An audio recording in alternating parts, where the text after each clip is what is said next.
Welcome back to The Vault, unlocking stories that matter here at FNBO. My name is Amelis Long, and I'm so grateful to be your host today for another exciting topic. Today, we're going to dive into our investment outlook. Each year, our wealth leaders get together and really put together an amazing document all around what you need to know about investments, what's going on in the communities, and we're going to have two experts here to really help us dive into the document and give you some information that we think you need to know looking ahead into 2026. So, without further ado, I'm so glad to welcome two guests to the podcast today. First, I have Kurt Spieler, our Senior Vice President of Investment Management, who's been with the bank 20 years, I hear. That's correct. Yeah, and also approaching a really important career milestone. We'll talk about that here soon. And also Rusty Vanneman, who is our new Chief Investment Officer. Welcome both of you to the podcast. Thank you for inviting me. Yeah. Great to be here. And thanks for the opportunity to talk about the market outlook. Yeah, I'm so excited to dive into it. But before we do, let's talk a little bit about why we have two guests here. We have a bit of a transition. So first of all, congratulations, Kurt. Do you want to tell folks why we're so excited for you? Thank you. Maybe at a high level, a little bit about my background. So I joined FNBO, as you mentioned, 20 years ago to lead the Colorado investment team, and then was named as the Chief Investment Officer in 2012. It's been, my pleasure to enjoy, I've enjoyed the experience here within FNBO. So the people that I'll miss the most is the team that I've had the pleasure of leading, as well as the clients that I've gotten to know and work with. I'm a planner by heart. So 10 years ago, I decided that early retirement was in the cards. Mm-hmm. I joke that if your chief investment officer can't retire early, then maybe he wasn't very good at his job. But really, our plans are just have more fun. Live in Colorado, hike, bike, golf, that sort of thing. Yeah. We're expecting our first grandchild here amazing. in June, so a lot of family time is on our horizon.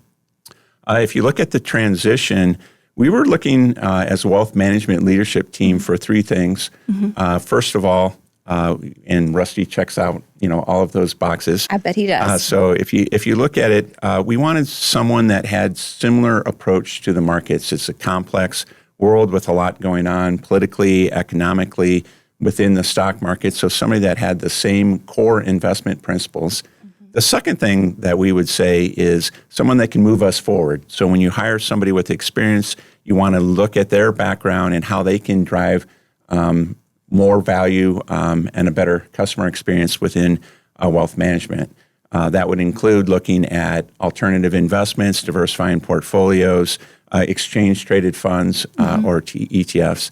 And the last thing is we want a leader that can really lead the investment team. We're very proud of the team in investments and someone that can mentor and help grow the talent that we have inherently. Mm-hmm. So as I mentioned, Rusty checks off all the boxes. So yeah. Rusty, that's quite an introduction. Before I kick it over to you, I'd be remiss if I didn't thank Kurt for all his years of service and everything that he's done. Such a commitment to this work and really building it up. So thank you. So excited for your retirement and all the great things you have to look forward to. And Rusty. Yeah. This intro. So tell us about yourself. I hear you're a Nebraska native. I am. You might like a podcast, kind of like me. So let's dive in. Well, first of all, I have really big shoes to fill. I mean, Kurt has done an amazing job, and you can see it, throughout the organization as well. Nothing needs to be fixed. He didn't give me anything easy to do. So it's kind of like a head football coach taking over a football team. You kind of want to take over a team that has a losing record. That's not the case here. So really big shoes to fill. In terms of my background, I am from a small town in Nebraska. I claim two different small towns, but I did go to school out in the East Coast in the Boston area. And then I spent my entire career in Boston until about 12 years ago. I came back to Omaha. I've been a chief investment officer for about the last 20 years. So again, that's kind of using the football analogy, is kind of being the head coach. It's responsible for the team and the performance and the messaging that comes out of it. I spent the last 12 years at a firm here managing, it was responsible for $100 billion under management, had an investment team of over 40 people as well.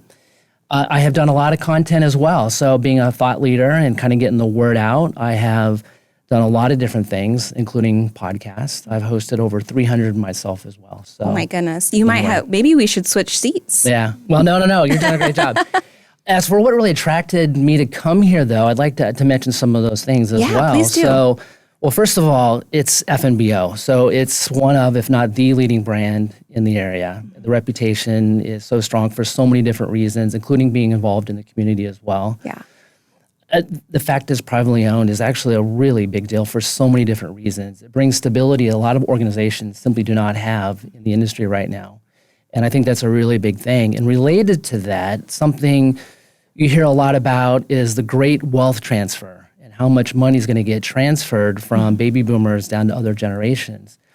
And I think what investors are looking for stable organizations, FNBO checks that right off the bat, but also a firm that works with different generations in a family. So many different advisors don't really work with the other generations, and that's what FNBO does. So, and then of course the team here is so strong. So Kurt has built and managed a team that is extremely deep. It's very credentialed and very experienced, exactly what you want to see in a premier wealth management firm in the Midwest. So I'm excited to be here. Yeah, we're so excited you're here. So thank you both for that amazing intro. I think your audience is going to be really excited to hear from these two experts. So should we dive into the outlook, what we're here to talk about? Let's do. All right. Well, let's talk a little bit about first this theme that you really used to really drive the outlook. So you wrote it together, but I understand that, Rusty, you really had kind of a theme that you pitched to kind of guide the conversation. Can you tell us about that? So really the expression is stay invested, stay diversified, and stay disciplined. And I think it's a message that really resonates through all market environments. And it really works for investors and for financial advisors that work with investors. And it's really been an evolution for me to kind of come up with that simple phrase. Okay. Early in my career, I was a portfolio manager, and I still am a player coach, so I've managed portfolios my whole career as well. But early in my career, it was all about beating the benchmark and beating your competition. And that's still an element of asset management, but really the end result for us is to make sure investors have a good experience. Mm-hmm. And investors are working with financial advisors in many cases. So the first element is stay invested and having exposure to the stock market through thick and thin. Mm-hmm. And there are reasons for it. And really, we're able to participate in global growth. It's an incredible opportunity to be able to be a part owner in the kind of the growth of the economy. And you want to stay invested for that. And we're going to talk about reasons for staying invested. But, we don't exactly know what the future is going to be like. Yeah. And so we spent a lot of time looking at relationships within the marketplace, what's going on in the economy, what's going on in the markets, and what it might mean moving forward. And so we know the historical relationship, so we have a sense of the probabilities and the possibilities, what could happen, but we don't know. So there's a humility to staying diversified. Not only that, being diversified creates a smoother ride for investors, and that clearly translates into better investor experiences. And the last thing is easier said than done is staying disciplined. Mm-hmm. And we'll talk about some stats here on this podcast, but you need to stick to your plan. And again, a lot of investors work with an advisor, and there's a reason why they're in that portfolio.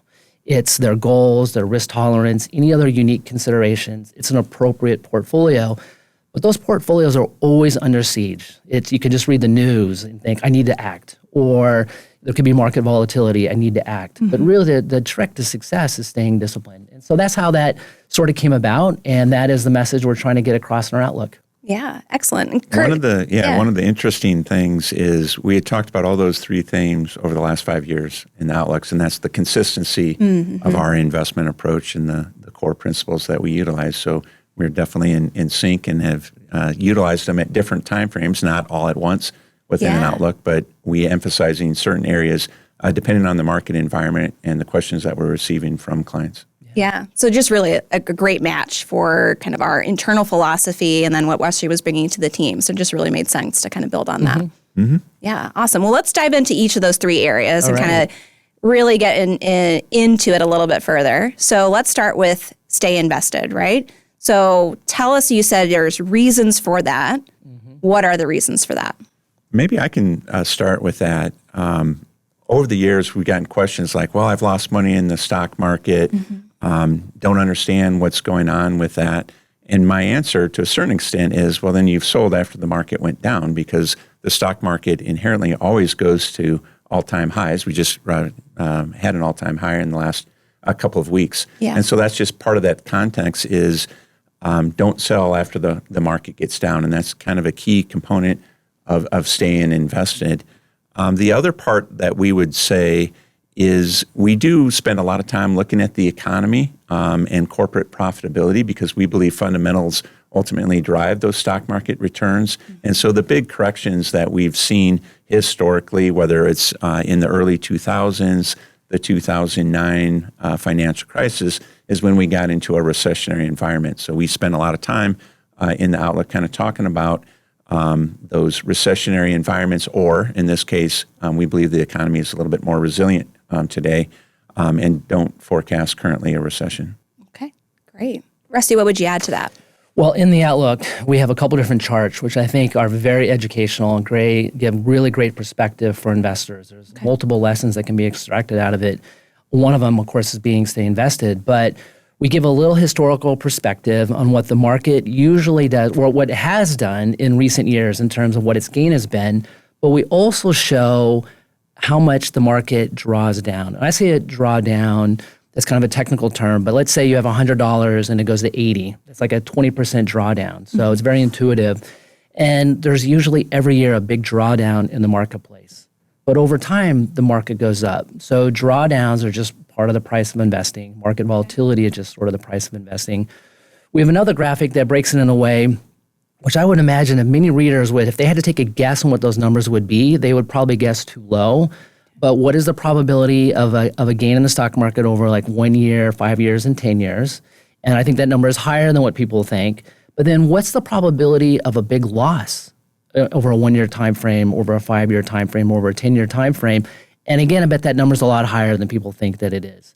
Again, that's just the price of investing. So you need to stay invested. Time in the market's really important. One stat that we didn't have in the outlook, but I think it kind of fortifies those earlier comments I just made. If you look at the typical year where the market is up, the average gain in those years is over 20%. Now, if you look at all the years where the market is down, the average loss is over 10%. So it's that time of year when everybody's doing stock market outlooks and almost everybody says the return is going to be between 5 and 10%. That only happens about 10% of the time.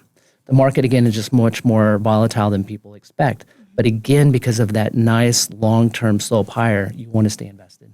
Kurt, I want to go back over to you because earlier you mentioned a little bit about the information you're taking and building into considering, I should say, and building out the outlook. And I know economy is a big piece of that. So can you tell us a little bit about what you're seeing as far as looking ahead of the economy and what does that mean for our investors? Yeah, certainly. At a high level, the U.S. economy has been resilient. So we continue to experience economic growth here in the U.S. In fact, in the second half of the year, the economy accelerated, so better growth as compared to earlier last year. There's been two kind of key drivers of the economic expansion. The first is high net worth consumers continue to spend. They've benefited from the last 3 years with strong stock market returns. Housing, although hasn't done quite as well in the last year, certainly over the last 3 or 5 or 10 years, if you've owned a home, you've seen appreciation. The second part of that growth prospect is business investment. So corporate profitability remains at very high levels, close to all-time highs. And corporations are investing in dividends, share buybacks, but also in fixed investment, in particular within artificial intelligence or AI spending. And so companies are looking to gain productivity. So if you take a step back, the economy grows from labor market expansion and then as well as productivity. And so companies right now are investing, and it's becoming a bigger driver. So overall, a pretty solid expansion. There are some risks, however, as the markets narrowed a little bit in terms of economic expansion. So low-income individuals are under a little bit of stress as a result of inflation. And so there's some risk being a little bit more of a concentrated market in terms of what's driving the growth. Okay. But the U.S. continues to be resilient and show growth in economic activity. And just to fortify those comments, this strong economic backdrop has flowed through corporate earnings. And as investors, you want to see that. So earnings growth for stocks have been very impressive and above expectations, and profit margins also continue to expand. Again, we're investing to participate in growth, and we're seeing that growth. Okay. Yeah. I also want to talk about when you talk about the economy, and one side of it is looking at growth, which Kurt just talked about, but another side to look at is inflation. And inflation is a very important variable for investors because it influences your stock investments, your fixed income investments, really your entire portfolio. And it's not just important for consumers. Again, it's really important for investors. And in different inflationary environments, your different sort of investments will behave differently. You know, if inflation is running above average and moving higher, that's a different environment, and securities and investments will behave differently. Right now, in terms of the inflationary backdrop, kind of the short answer is that it remains higher than the Federal Reserve wants it to be. It's higher than we've seen over the last few decades, though it's lower than it's been in recent years, and it remains somewhat sticky. And there are excellent arguments why inflation could drop, but there's also some excellent arguments why inflation can move higher as well. And when we're building resilient portfolios, we have to take that into account in the investments that we put in the portfolios. Well, there's certainly a lot of thought that goes into all the rationale between staying invested. So let's go into our second part of our theme, diversification. Tell us a little bit about what that is and why it's important for our investors. Yeah, at a high level, what I referred to as the investment spending on AI has led to a lot of appreciation in those stocks, the mega cap stocks that I think we're all familiar with, Apple, NVIDIA, Alphabet, Meta platforms. Those type of companies have been leading the marketplace. And so it has had influence in terms of those companies have seen strong corporate profit growth, as I mentioned, but it's been somewhat of a concentrated market with leadership from those mega cap technology numbers.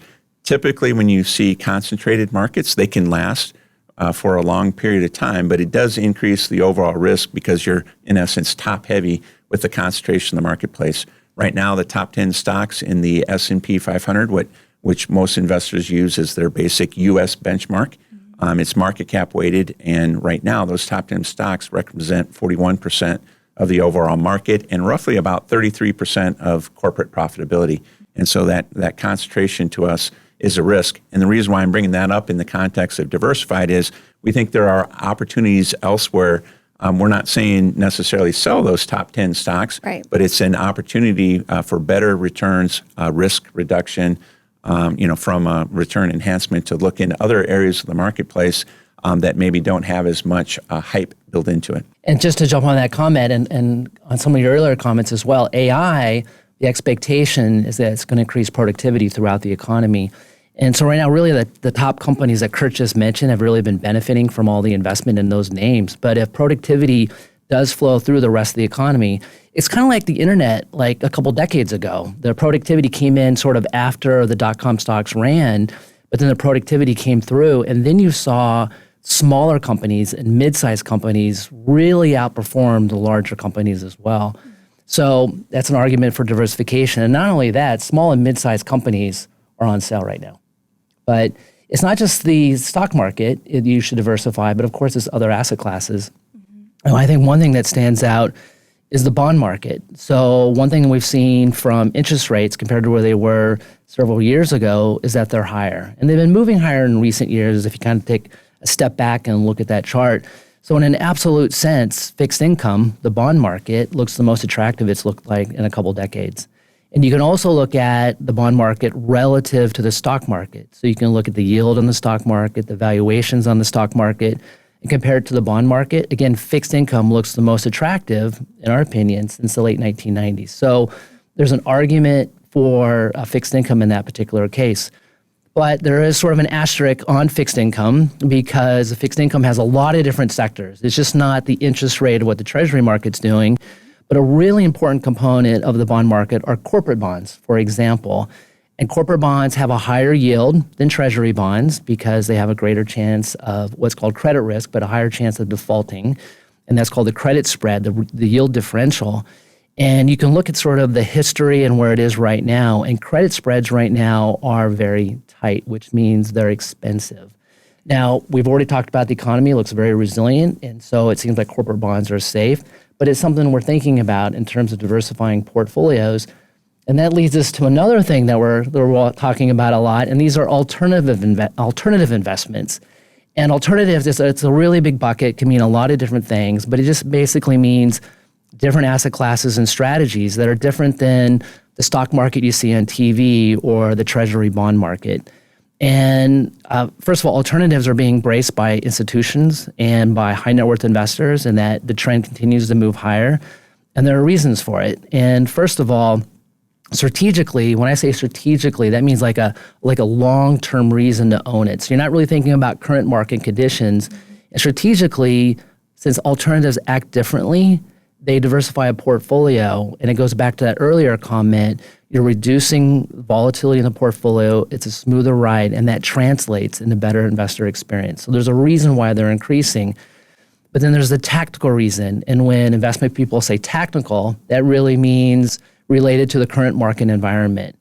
And we've talked about the stock market is expensive in terms of valuations, credit spreads are tight, and so those are reasons, and inflation may move higher. So those are all reasons tactically to consider alternative investments, which has been a big topic for our asset allocation committee. And we talk about in our outlook. One thing to add that we haven't discussed yet that both of us in our investment careers has used behavioral finance, as part of that. And some of the things that you see investors do is, what we already talked about, sell out of the stock market after the markets go down, use emotions or biases that they've had, investor experiences in terms of making decisions. There's also this follow the herd type mentality. Oh, you're missing out on the AI trades, so we need more of that. And so what we're taking as professional investors is a step back and saying, what are the opportunities set? Where's stuff maybe a little bit overhyped? Or what are the opportunities that we see? And those are the tactical allocation decisions that Rusty is referring to, is saying, okay, look beyond what's been working great, because it may last for a little while longer, but at some point there'll be other parts of the market taking leadership. Could be fixed income, could be alternatives. There's other areas. And for us, in terms of risk management and how we construct portfolios, diversification is really the theme. So if you look at stay invested, stay diversified, stay disciplined, this year after quite a few strong years now in the stock market as well as bond market returns were very positive last year, it's really stay diversified and take the emotions and biases out of investing. Yeah, that's great advice. Rusty, you're going to add something? Well, I was just thinking of something else on the stay diversified, why it's so important. And again, we've talked about the plan that many investors have with their financial advisors. So those portfolios should be appropriately allocated at this point. But if you take a step back and look at the entire industry right now and look how all the assets are allocated, right now American investors have the most allocated to the stock market that they've ever had. And that's really interesting. And their allocation to fixed income, the bond market, is near the lowest levels they ever have been as well. And so that's really interesting to us. And that means, like, in terms of the stay invested, stay diversified principles, it's almost like there should be more emphasis on diversification right now. That maybe many investors have too much in the stock market. Now, it's an individual situation. That's why you work with an advisor to know what's appropriate. But I'm guessing that many investors are over-allocated to the stock market right now and under-allocated to diversifying asset classes like fixed income and alternatives. Yeah, certainly a big section in the outlook that folks can take a look at. Yeah. Yep. And reach out to their advisors. Let's dive into the final part of the theme. So discipline. Rusty, when you started talking about it, you said this is probably one of the hardest things to do. Yeah. I think discipline across a lot of things is the hardest thing to do, right? Yeah. It's New Year, New Year's resolutions here. So I think this can be maybe some top of someone's list, is really thinking about how to stay disciplined when it comes to their investment portfolio. Tell us about the theme, why it's so important to really put some energy into it. It's kind of interesting because I receive a lot of questions. How should I be invested? What should be my asset allocation? By that, we mean how much is allocated to stocks, bonds, alternatives, cash, could be real estate from that. And that's really a personal decision. There's no right answer. I've worked with clients that are in their 90s that are almost entirely within equities, which is a high return, higher risk asset class. The reason is they're not living off the income. They're investing for future generations, from that. We also work with clients that are ultra conservative. Maybe they're using the money from a distribution standpoint. So that decision is based on what's your return expectations, the risk tolerance, the distribution needs. So it's all a lot of personal questions. And that's really setting the asset allocation plan. In our opinion, that plan can change over time if warrant circumstance. For example, as I approach retirement, I've tweaked my portfolio, but you're actually investing for not just your retirement date, it's throughout your entire life. And so you make those changes based on, changes in life and what you're doing there, not so much in terms of changing asset allocation from market volatility. So don't make those decisions, at the wrong time. So I think the part of it is setting that plan. That's the discipline. But then the harder part is adhering to that plan. So something happens, political, geopolitical risk, et cetera, and everyone thinks, well, it's time to sell and go to cash. And so it's really the second part that maybe is more difficult for a lot of people in terms of staying disciplined and adhering to that plan as investment and markets change. Something about discipline, particularly this time of year, is just the idea of something called rebalancing. And it's an important part of an investment discipline. And for many people, it's probably like eating their vegetables. They don't really want to rebalance, because what rebalancing is you basically sell those securities that have, or those asset classes that have done well, and you will buy some that have underperformed. And the reason why you do that is to bring risk back to those appropriate levels. And again, you see it often in January for a lot of taxable reasons, so it's a very popular time of year to do it. But rebalancing is a key component of an investment discipline, and over time, it has historically added value to portfolios as well. So that's another part of the discipline that we definitely preach in our outlook. 100% agree. So just do it. Yeah. Stay disciplined, right? Yeah, stick with your plan. That's right. Yeah. Well, let's talk a little bit. I know one of the sections in the Outlook is the FAQs. And it's just a really easy way to kind of get a grasp of what's going on. So let's talk about the FAQs. What are those key questions that you're either always getting or often getting that would be important for our audience to kind of get a preview on? I would say the number one question we're receiving now is, are we in a bubble in terms of AI stocks? Okay. So we've kind of referred to the market leadership, the concentration in the marketplace. The short answer is no. But there's elements of the late 1990s and the internet and the bubble that occurred during that time frame. So probably maybe to start with the differences, the companies that are doing quite well are hugely profitable. These are the most profitable companies in the world. So a lot of the internet type bubble is related to startup companies that were getting financing, whether it was equity or fixed income financing. So these companies have the profits and cash flow to invest, and right now they're usually invested. I think there's a risk, as we pointed out, that do they get the productivity enhancement that's kind of built into those prices. I would say the other difference is the valuations, although very expensive, which we've talked about, which historically, high valuations, it's a poor market timing indicator. They can stay high and elevated for long periods of time, longer than what we would think. But the valuations, although high, they're not at bubble type levels, in our opinion.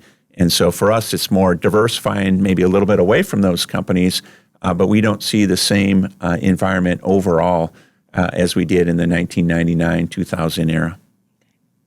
Rusty, what key questions are you? Well, I think Kurt took the question. Okay. And of course I agree. And some of the things we need to look at are productivity in the economy, which is still strong, and also profit margins from company, which are also still strong. So, the trend is your friend. So it seems like there are some bubble-like behavior from AI, but we don't think it's really a bubble at this point. Another question we get is on some diversifying asset classes, such as gold and other precious metals, which had a phenomenal year last year, and also cryptocurrencies as well. And again, we're asset allocators, and we love diversifying asset classes. And gold kind of is part of a larger category called real assets. And real assets can be a hedge versus inflation. It can be a hedge versus geopolitical risk. It can be a hedge versus expensive markets as well. Gold's also had an incredible run. And a lot of times when you see prices sort of go parabolic, it is, for a long-term investor, it's probably not an optimal time to step into it, again, for long-term investors. But there is consideration for the asset class, and we are strongly considering increasing exposure to real assets, a more broader exposure. Cryptocurrency is also very popular, and it is you either love them or hate them, it seems like, but we'll talk about it from an asset allocation standpoint and some of the characteristics we look for in investment and something that diversifies. So first of all, does it have a unique return stream? So fancier term is it correlated to stocks and bonds? And that correlation is getting a little more attractive. It's still sometimes risk on, but it's probably getting a little better, so probably a little more attractive. But the other component is just how volatile it is on a standalone basis. And First of all, a very volatile asset class could make sense for a portfolio. But in this case, we still think volatility is still extremely high. So it's something we're looking at. And for those, we don't have it in portfolios at this point. It's come up in conversations. I think for investors who are considering it, they should talk to their advisor what would be an appropriate level. But it's something we're looking at, and the risk characteristics are improving. Thank you both. Before we close, let's talk about key takeaways. So if you guys were to summarize the outlook, or maybe your favorite pieces or the things that you really reflect on were really impactful in the outlook report, what are those takeaways for our audience today? I'll switch up and allow you to go first? All right, great. So. Well, I think the theme of my comments have been staying diversified. And I just think in this environment, investors should really consider about diversifying their portfolios. Again, not only does the typical investor have more exposure to the stock market, but also U.S. large cap tech stocks. And these are great companies. But again, it just, every individual investor is different. But I do think that diversification is as important as ever, particularly in this environment, not just the market environment, but also the economic environment. Okay. Kurt? Well, you sold the best answer, I think. There we go. I think it's a very similar approach. And so why we talk about, as an investment team, valuations is the price that you pay for the asset does impact your future return. Maybe not, as we mentioned, in the short term. Valuations can stay elevated, but over the next 10 years, unless you get huge productivity gains, huge corporate earning gains, then it's not likely. So this is the time. Really the theme is to stay disciplined, stay diversified within the portfolios. We're just getting less questions about staying invested because clients are opening up their annual statement and they're seeing such positive appreciation no matter the asset allocation. But that's not always the time frame. And so there'll be bumps in the road going forward, and that's why that diversification theme, having some fixed income exposure if it's appropriate for you as a personal investor, having the alternative diversifying type assets. So that's the key takeaway is it's time to look at what you own because volatility can be good, and it has been good for the last couple of years, but then it can also lead to different risk parts of the portfolio that were maybe unintended that investors didn't realize it. So kind of staying diversified, that portfolio rebalancing theme, taking advantage of market volatility as compared to not taking advantage of the opportunities that are out there. Well, thank you both so much for taking the time to chat with me about the outlook. Congratulations again, Kurt. We're so excited for you. Welcome again, Rusty. Glad you're here. Yeah. We will have the link to the outlook in our show notes, so you'll be able to take a look for yourself, review all the different themes as well as the FAQs. This is a great time for those that are listening and watching to talk to your financial advisor. Maybe you heard something from Rusty and Kurt that really piqued your interest or made you curious about what's going on in your portfolio. So it's a great time to take this information, take the outlook, and have a great conversation as you plan and really stay disciplined throughout 2026. We'll see you next time on The Vault. Be sure to subscribe and follow our podcast for more exciting stories from FNBO. Thank you so much. The Vault is brought to you by FNBO, member FDIC, equal housing lender. Podcasts are for informational purposes only and not intended to provide specific advice or recommendations.